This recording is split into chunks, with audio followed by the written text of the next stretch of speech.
Welcome to the Delvin Cox Experience, the podcast in which each week I'm on a one-man mission to unite our culture through diversity. I'm your host, Delvin Cox, and with me this week on the podcast, I have a special guest from What Happens Next, Mr. Jay Sandlin. How you doing, brother? Oh boy, I couldn't be happier if I was sitting in a pizza shop with the doors locked. Actually, I just really had some good pizza tonight. That's why it's fresh on my mind. I love pizza. What's your favorite type? I'm classic. I like pepperoni. Just straight up pepperoni and cheese. Oh, how boring. Yeah, How boring. I'm boring like that. Let me tell you something. Let me tell you something funny, Delvin. I am the pickiest eater. All right, and I refuse to eat so many genres of food, like Mexican, Asian. I refuse to eat so much. But when it comes to pizza, I eat like a Ninja Turtle. Like I want all the toppings. That's why Michelangelo is my favorite turtle, by the way. Simply because of that. Why, really? Just because of that, or is it his carefree attitude for life? That too. See, that's why I love Mikey. I don't have a favorite turtle. They all are personality traits that we see in ourselves. Yes, and Mike always been my favorite turtle because he was, I don't know why. I guess because he was carefree. All of them are cool. Let me ask you a question. All right, there's so many iterations and versions of the turtles. Do you have a favorite version? Is it like the movies, the comics, cartoons? Besides the comics, the original comic series, the cartoon series that just finished, I want to say a year or two ago. The one that Nickelodeon ran, kind of CGI, for, starting in 2012? Yes. I never watched that one. It is excellent. Really? It is probably the best version of Ninja Turtles you're going to get besides the comics. It gets dark, especially for a Nick show. It gets really dark. I did not expect to hear that. Okay, yeah. I will check that out, and I want you to check out. In fact, I might need to send you the first volume. Ninja Turtles IDW Publishing's current run with Kevin Eastman coming back as the writer in a reimagined version of the Turtles, where it is very dark, very serious take, but the personalities are there. I really think it's my favorite. It's because it's got everything that I like. It's got the comedy, but it's also got the realism. It's got the ridiculous sci-fi nature. I'm on like volume 4 or 5 right now, and I just posted to Instagram the other day the cover, because I love posting covers of books and comics that I'm reading. It was called Krang War. I think that's volume 4. I gotta check that out. That sounds cool. I'm gonna send you volume 1 one day. Oh, definitely. Remind me to do that. Definitely. Yeah. I'd love to write some Ninja Turtles. That would be cool. I want to write them though, like set in a world like our world, and they have like all the problems of, millennials. That's a good idea. Like you and I. What are some millennial problems that the Turtles would have? See, now I got to think about that. They'd have to have some side hustles because, you can't just go around saving people and eating unlimited pizza. Like, how are they paying for all this pizza? Okay, I got an idea. Donnie would definitely have a podcast. Oh, hell yeah. He would be the one who'd have a podcast. A technology podcast. Exactly. Not like Donnie's Tech Corner. Donnie gets on there and he's like, hello, humans. Fellow people. Today we're going to discuss the best way to defrag your hard drive without avoiding any bugs. It would just be like the driest stuff. And Mikey would be in the background like, hey, bro, cowabunga. Is this a dating app? It's like, Mikey, get off my microphone. Don't. Meanwhile, Raph, he's probably needing, he's got anger issues, but he doesn't live in a state with easy access to medical marijuana. So he's getting hooked on all these garbage, antidepressants that are driving him even crazier. and Raph's just throwing a fit, all over the sewers. What about Leo? What kind of problems would Leo have in today's world? You just did this great series, Delvin, of the state of America, right? Yeah, I think. Yeah, trying to think what Leo would have, because Leo's kind of even killed. But the problem with Leo always been that he puts too much on himself. Yes, he's the cat herder, and he's carrying all these brothers on his back or his shell, and he thinks that if he doesn't do this, the family will fall apart. So he'd probably be going through depression and all kind of things, anxiety and everything. Well, he meditates a lot, and you and I were talking about meditation the other day. Yeah, we were talking about it. But before we get in that, because people are going to kill me if I don't do the 5 for 5. People love the 5 for 5. I have to do a 5 for 5 with Jay Sandlin. So before we do that, every week we do the 5 for 5. 5 questions, 5 answers to get the ball rolling. Jay Sandlin, are you ready? I'm ready. Question number 1. What is the best song or album you listened to in the past year? Bon Jovi, Living on a Prayer. Or Slippery When Wet is the album. I love that song. Slippery When Wet's one of the best albums of all time.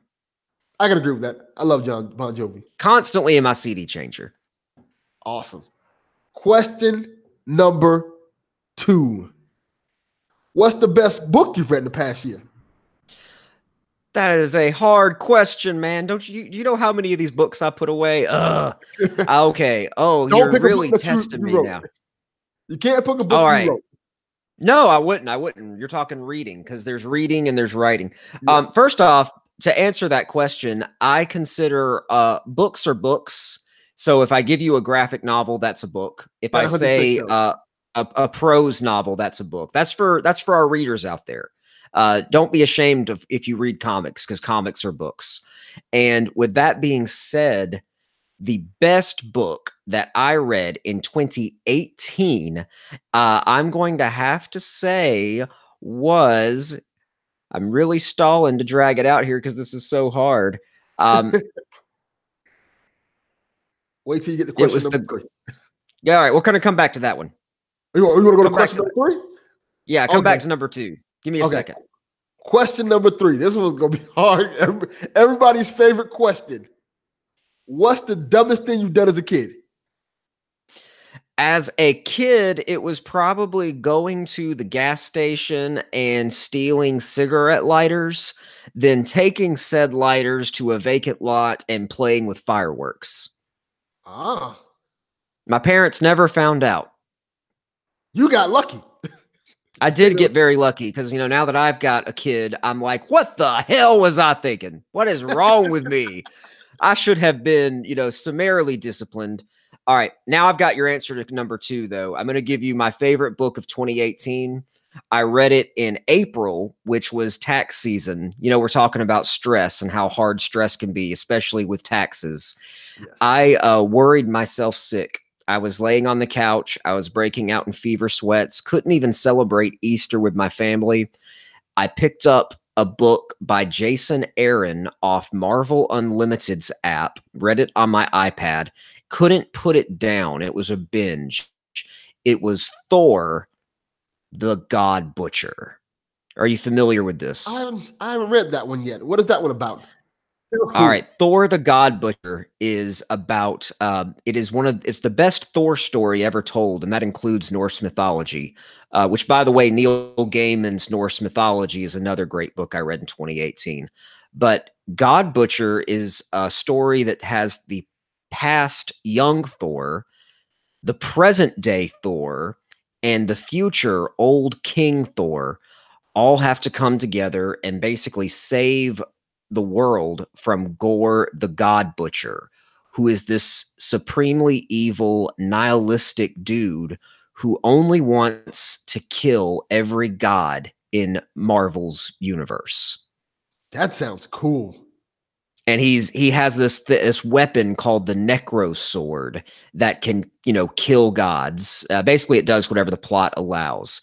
And I was reading this while sick with a fever, and I was going in and out of sleep and awake and reading this and falling back asleep. And I would dream so intensely that Gore the God Butcher was after me.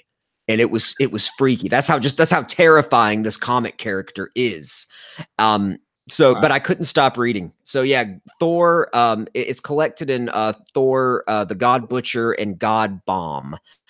He's so badass, this villain, that it takes all three Thors from past, present, and future to get together and stop him. That's awesome. I'm really interested in that one. Now I'll probably pick that one up this week now that I think about it. Yeah. Jason Question, Aaron is the author. I'll tell Jason you more Aaron. about him. Go ahead with the next question. Yeah. Question number 4, and this is gonna be a fun one for you. What superhero do you think you have most in common with? Spider-Man. Why? I like to see as underdogs, we're unlikely heroes in our own stories. People who you maybe weren't considered to be the standouts of their class or the group and underestimated by our peers.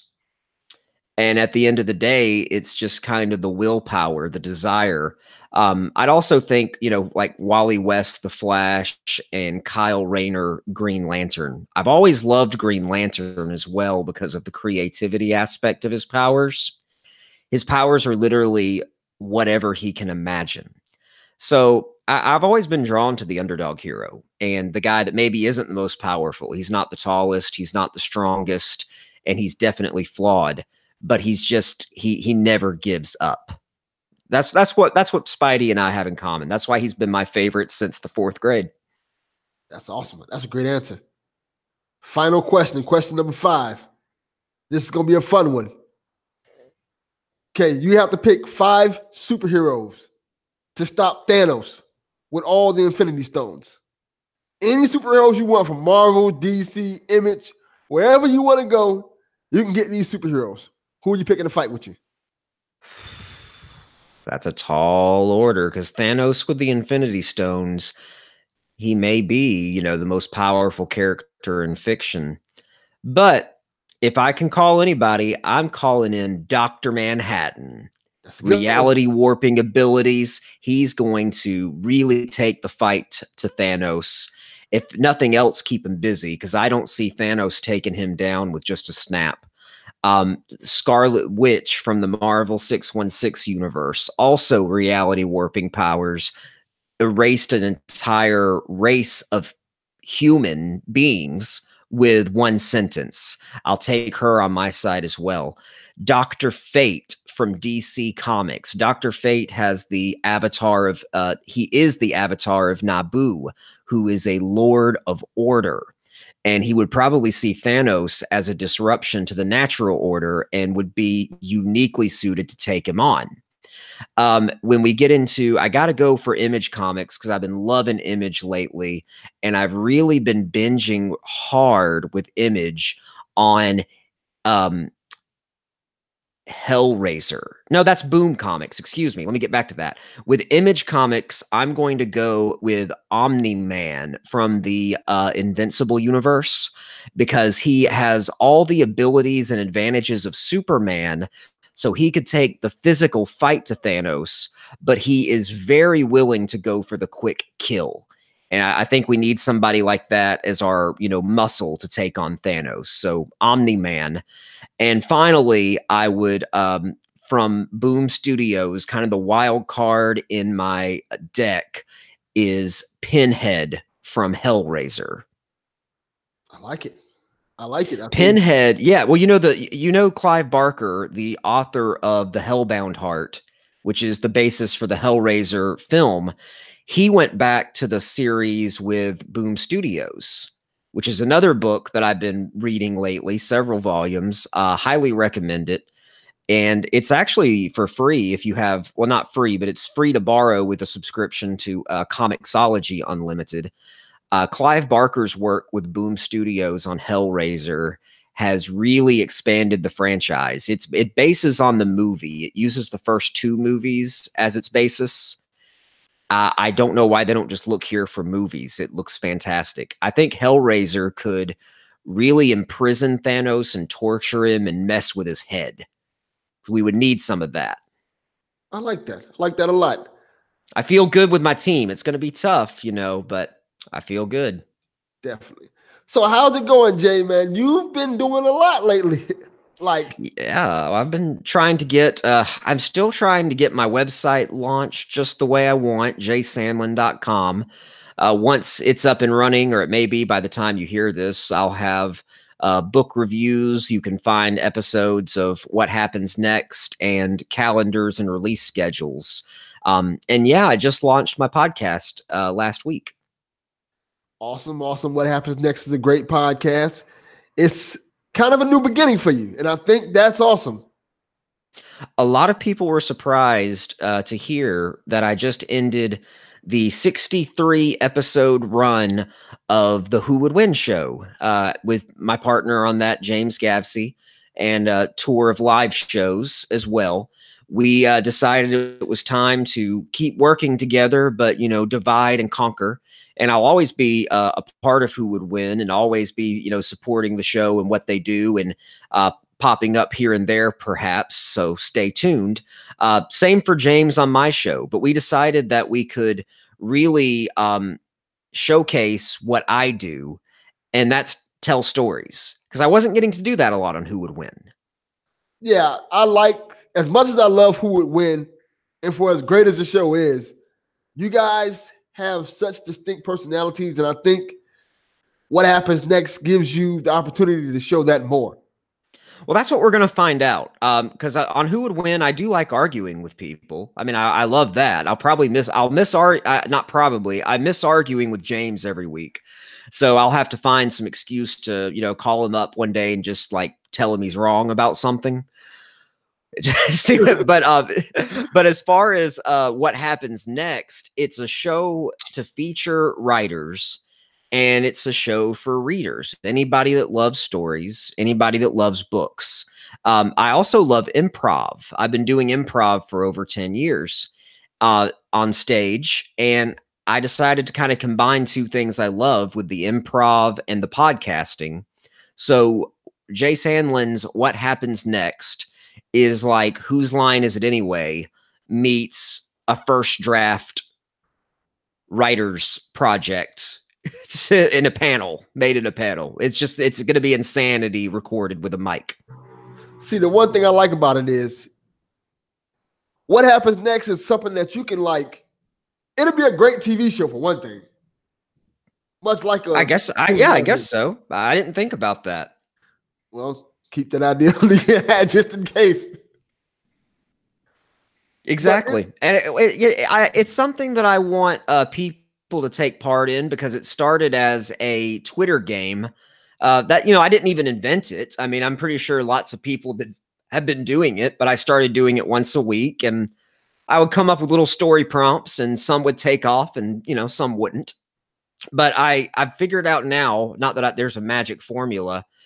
The idea for What Happens Next is keep it short, keep it a little specific, but with room to go.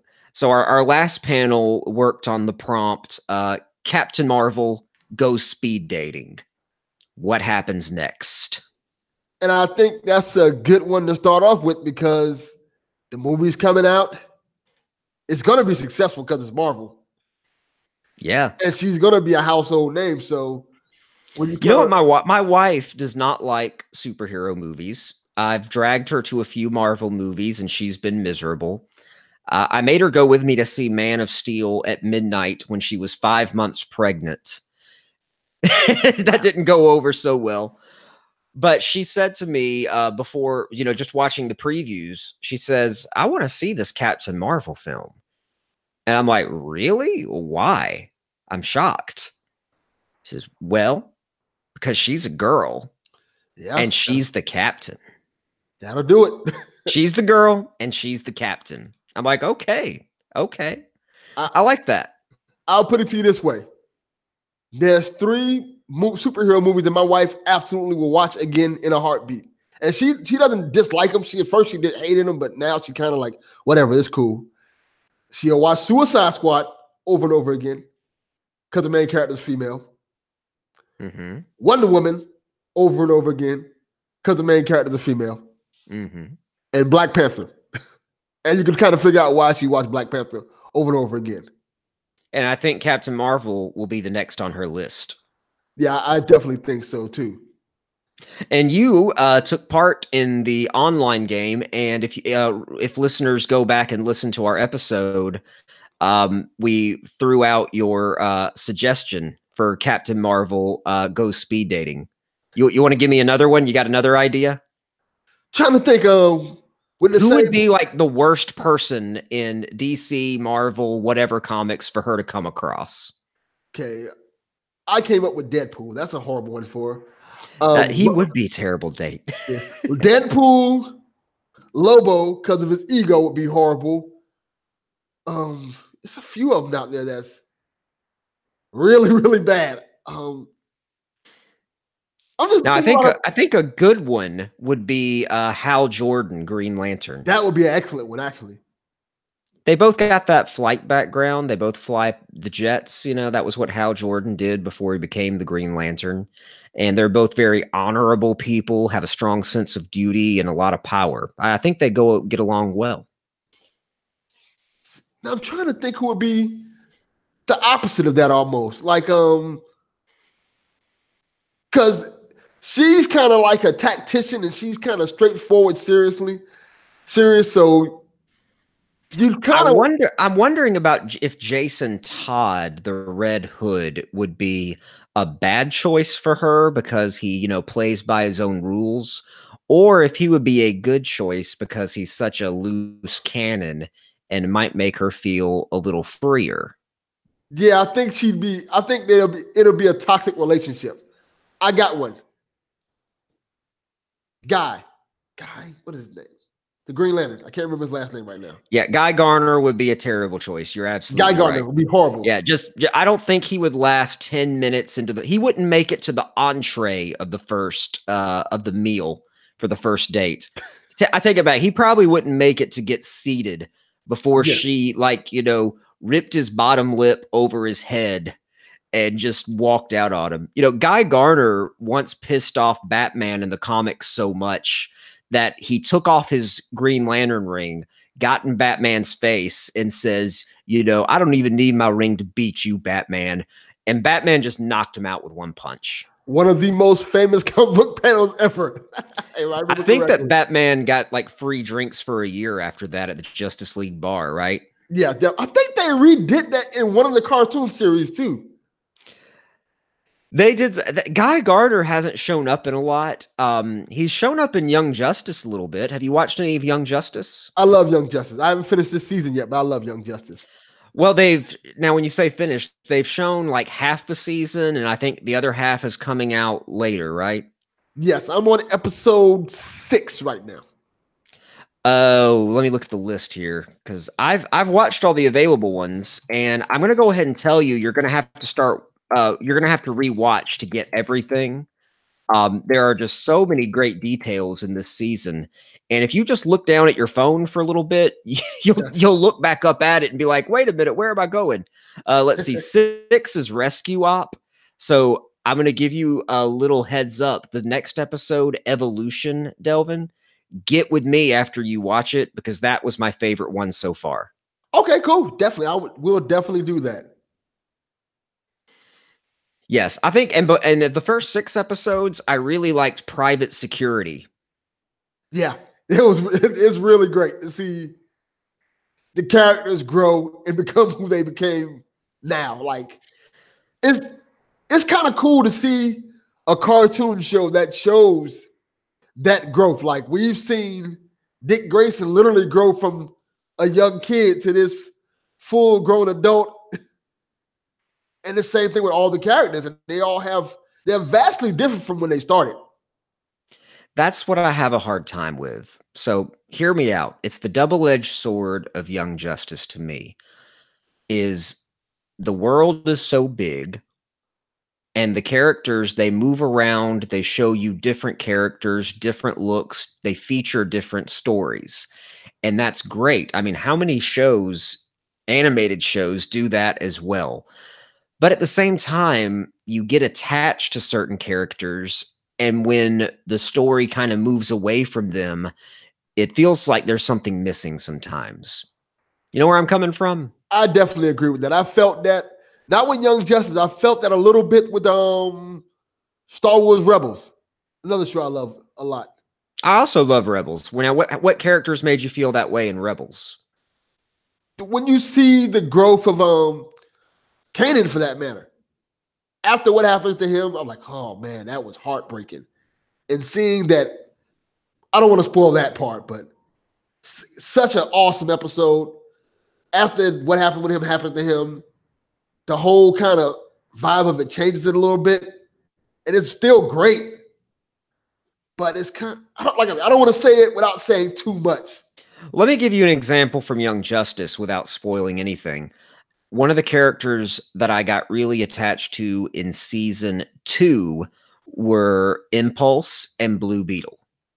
Great characters. And Static, who didn't get as much screen time, but got a good bit of screen time in season 2. Yes. And then season 3, Outsiders, so far they've just made glorified cameos, you know? They basically replaced Static with Black Lightning. I wonder why they felt they needed to do that. I don't know. Maybe I'm assuming because of the TV show. I mean, it's not a bad choice.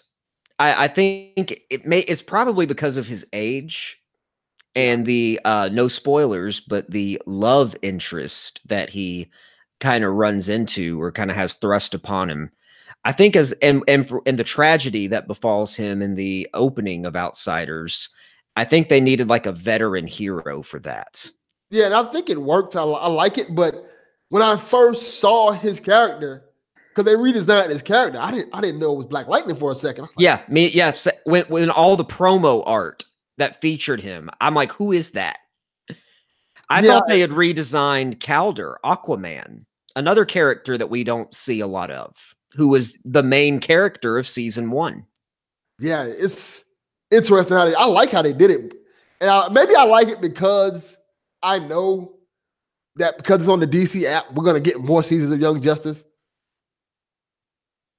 And the DC Young Justice world, it's not young anymore, for one. They're all very established. It almost feels like they've made the world so big, they have to look for excuses to take other players off the board. Namely, the big 3, Superman, Wonder Woman, and Batman. Yes. In the first season, they have the excuse that, okay, they're in the Justice League, they're doing their thing. But then in the second season, they have to send them out into space, basically the whole season to get rid of them.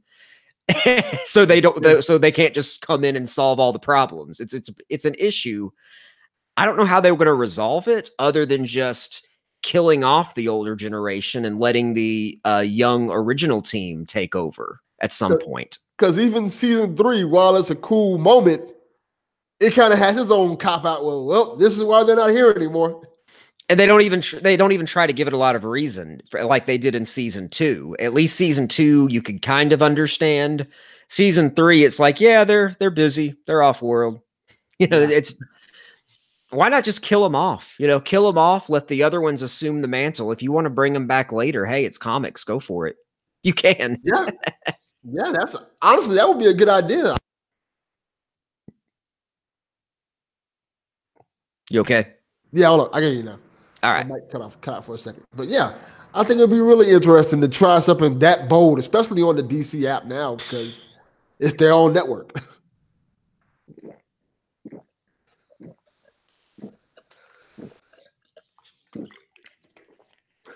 Both needed a drink. All right, so let's get into it. You are a writer. That is your craft. You're writing for many things right now. So what's that process like? And how do you come up with your ideas for what you're going to write? It's a good question because I'm trying to come up with some ideas right now for just a quick pitch for something, and I'm having some trouble. But it depends on what I'm writing. I write graphic novels. I write prose, I write full novels, and I write, short story prose. And writing process comes at trial and error. 2 books that I'll recommend to anybody that wants to learn about a writing process, to learn about other processes and develop their own, is On Writing by Stephen King and a book called From 2K to 10K by Rachel Aaron Bach, Bach. And both books give somewhat different and somewhat similar looks to approaches to writing. When I start, I think about the project. I think about what the finished product is going to look like. Is it going to be a novel? If it's going to be a novel, what kind of word count am I looking for? What's the genre? Who's the audience? If it's a short story, I look for word count, and I think about how to tell a story in as few words as possible. An anthology short story is what I'm working on right now. And I'm supposed to have, according to the editor, they want me to have a 5,000 word story. My first draft is just about finished. I think it's going to be about 12,000 words. Wow. So I've got an issue there. Stephen King, though, says always write more and go back and cut away, be liberal with your cuts. So I've got a lot that I can cut. That's great. There's actually a lot of freedom in that, because now editing is easier than writing. I know a lot of people dread having to edit, but writing is rewriting. That's cliche, but it's true. Yeah. So if you dread editing, just think it's easier to work on words that you've already written than it is to make new ones. Makes perfect sense. So when I go back to this 12,000 word monster and try to, trim it down to ultimately be 5,000, maybe they'll give me 8. I think that might be okay. When I go, I'm going to look and only put the words that need to be there, make sure I've used the best words, and make sure that it's, tells the story and, as quick as possible.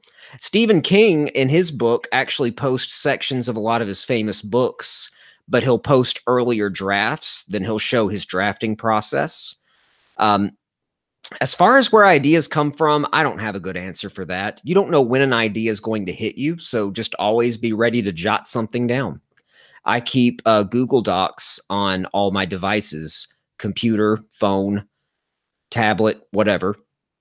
Or, if worse comes to worse, I'll text myself something.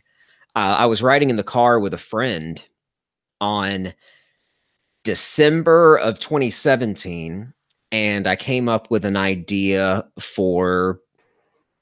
it was actually after watching some Star Wars Rebels. Do you remember the Mandalorians when they had those shields on their arms that kind of formed energy shields?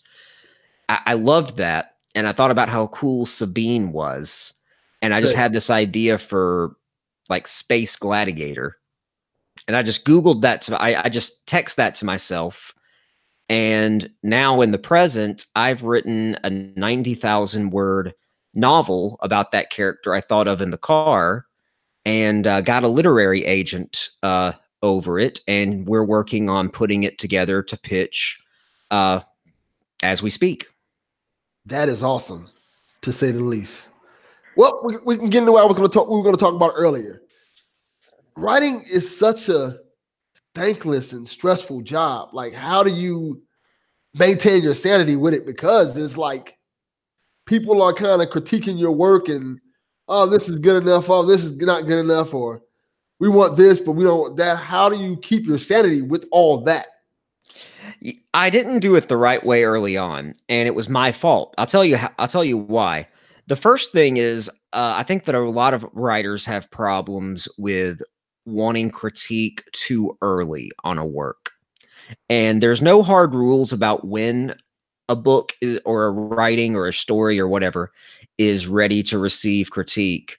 I would say, as a rule of thumb, maybe a third draft.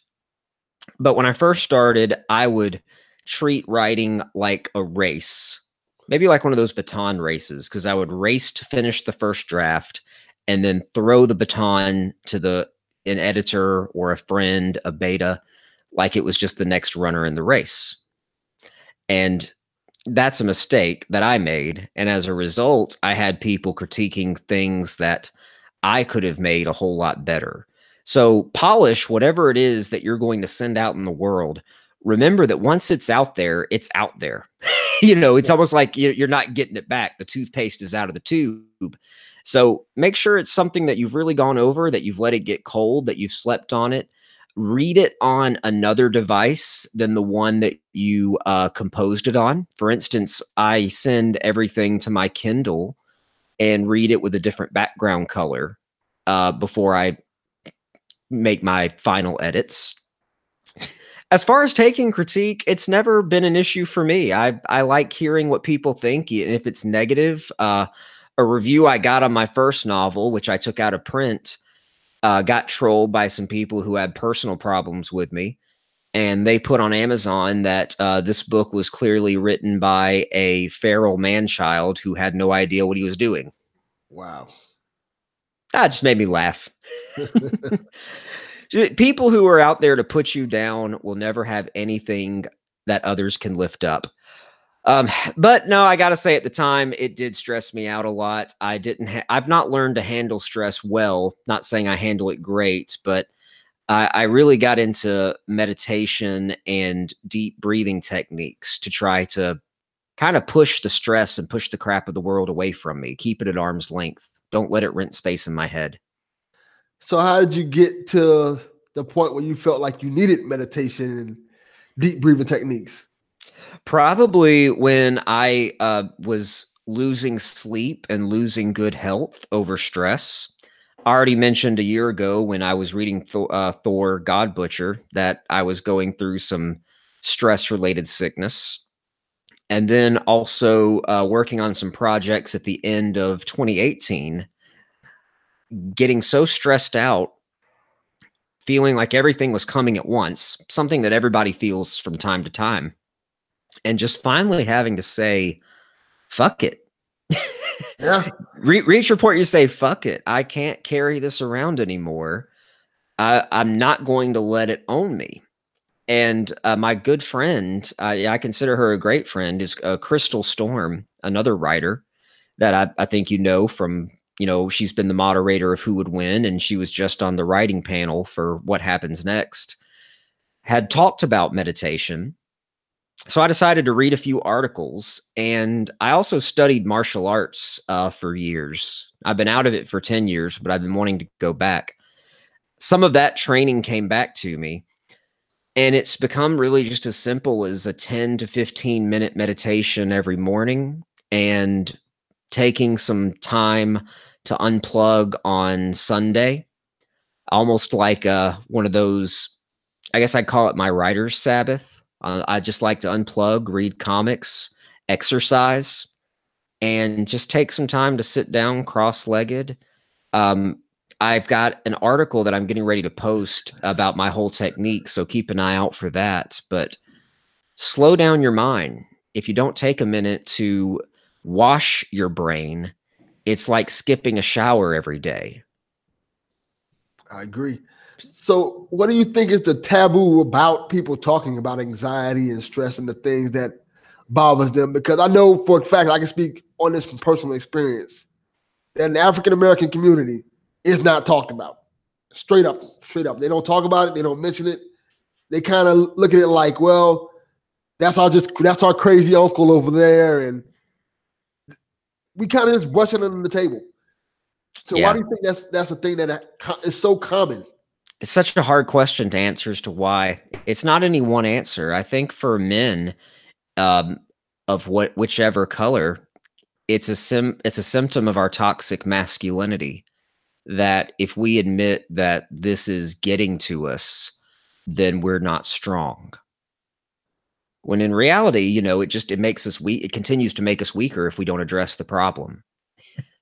I think we were talking about this on Twitter the other day, and the analogy that we liked was, it's like a check engine light coming on your car, but you keep driving because only sissies go in for preventative maintenance. I agree. That's exactly how it is. And one of the things that kind of helped me with it is the book I recommended, Charlemagne the God's book on anxiety and stress, Shook Ones. Mm-hmm. I love that book. And it's one of my favorite books of last year that I read because it tackles stress and anxiety from a normal person point of view, almost to the point where he wasn't aware that he was having stress and anxiety until somebody pointed it out to him. That's also a good point. And Because we're in such there's such a taboo about speaking of it. You almost don't want to admit it to yourself.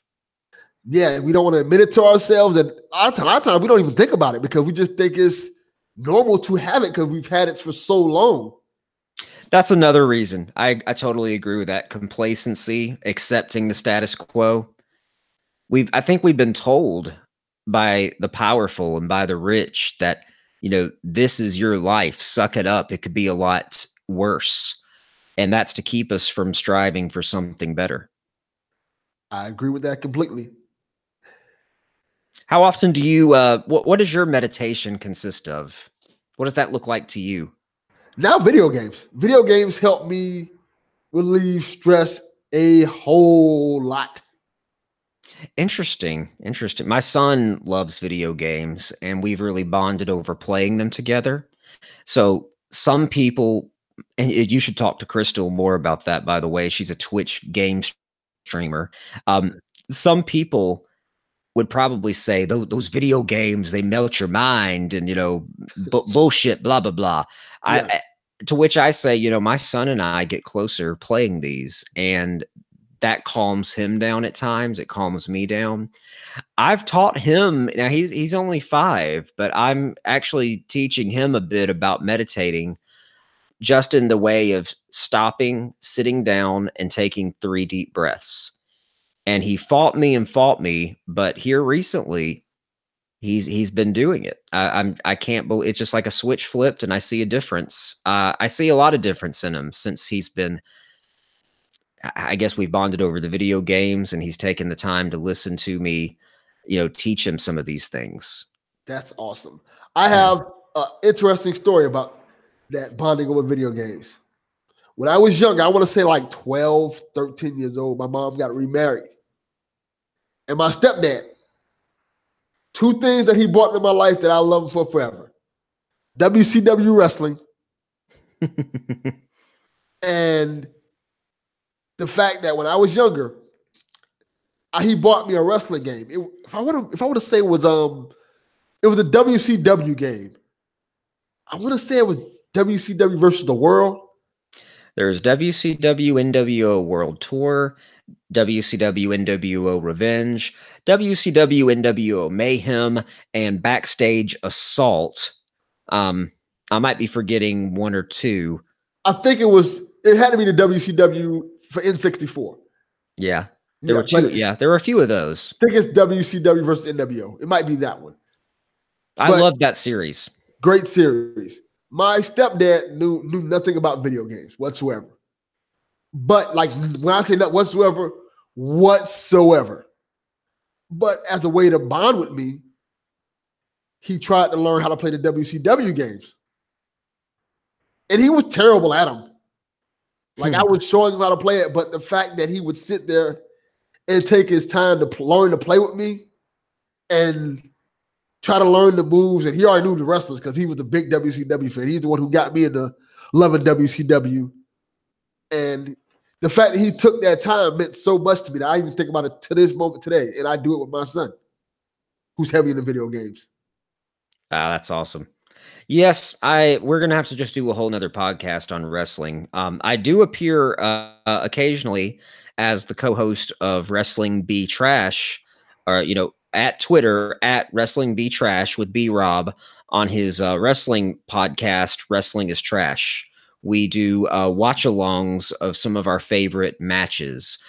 We just posted Eddie Guerrero versus Rey Mysterio at Halloween Havoc in WCW. Great match. Well, check out our episode. See if you agree. You need to watch one with us one of these days. I'm definitely down. I love watching the old stuff, especially the WCW stuff. And that's like my childhood. Like, yep, me too. I can watch that stuff all day long. I went to a WCW Thunder in Birmingham, Alabama, and Bam Bam Bigelow cussed me out when I was about 11 or 12. That's awesome. He just randomly came up to you? No. I was shouting very mean things at him from the stands, and he turned around and gave me an FU. That's awesome.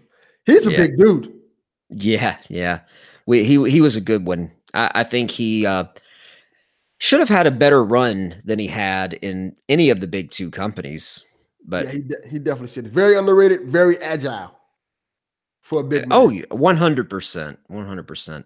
If you were going to watch a match with me and B-Rob and provide our own kind of alternate commentary, what would be one of your suggestions for a match? That's really hard. One of them probably would be, I think it's WrestleMania 28. The one that was in Miami. What match, though? It was Xena versus Rock 1. Oh, okay, that one. Yeah, that would be a good one to watch. I say that one because I was actually there. Once in a lifetime, part 1, right? Part 1, yes. I was actually there for it. So that would be one I'd pick. I'd pick Bash at the Beach when when Hogan finally turned, would be a good one to watch. That's been covered. That's a good one to cover. I mean, yes. It's been covered to death, but that's one that's so interesting. Just the stories. Yeah, that match has been covered more than Kurt Hawkins. I love hearing the stories about it. Like even the fact that Eric Bischoff makes fun of the fact that people was thinking that Mabel was going to be the third man. Mabel was the fourth man. So many people have said that they were going to be brought in to do that, and I think they all believe their own hype at this point. It's been so many years. They've told the stories so many times. They start to believe them. And Eric Bischoff actually cleared that up. The only person who seemed to be the substitute was Sting. Yeah, that was the plan B. And, it might have been interesting. I can't imagine how that would have gone, especially since Sting was the consummate, good guy. But, he was the one that was the Dark Avenger fighting the NWO. So I can't imagine it being any different. Yeah, it would have been interesting to see how that would have turned out because I love the way it turned out either way because Sting became a force when he became the Crow Sting. Oh, by far my favorite Sting.